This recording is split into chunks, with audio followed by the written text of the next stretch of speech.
one of the oldest shows of the year because this came out or started in, I believe, mid-January. A show that we've hyped up for some time, The Young Pope. Jude Law, Sex Pope.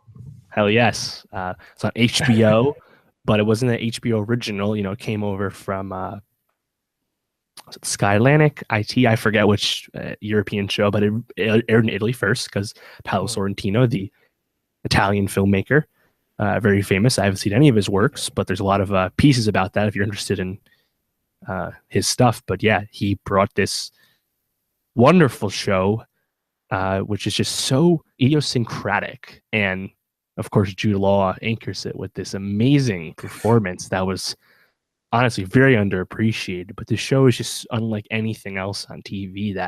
And then it gets very personal and deep by the end of the season. You know, it's a joy. So it came in at number 2 on my list. I was describing it to our friend of the pod, Sean McKenna, and he was like, "Should I watch this?" And I was like, "Honestly, dude, like the first 4 episodes, they're good, but like you kind of think he's a dick and it's hard to root for him. And then something happens around episode 4 where you really start to see him shift and it starts to become so meaningful and touching. And talk about scenes that you remember, like the Africa speech or his smile speech at the very end. Those are those are things I go back to regularly to watch and just think about life. And I mean, on top of how beautiful, Sorrentino's filming is, it's a really moving show. So I definitely think it's worth being this high on both of our lists. Yeah, and it also looks amazing. It wasn't shot in the Vatican, but you wouldn't know it.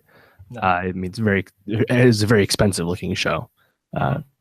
Yeah, definitely watch this. Again, it's a show that was not that popular, but it's on a lot of critics' lists, and it's on it for a reason. It's does stuff that other shows don't do, and it's tough to really get into what that is without really spoiling anything. And it's, I don't want to spoil it for anyone because it's not super popular. But yeah, this is definitely this is still like The Deuce, where I mean, if you didn't watch it because it wasn't that buzzy, change that because there's just so much into it that's so important.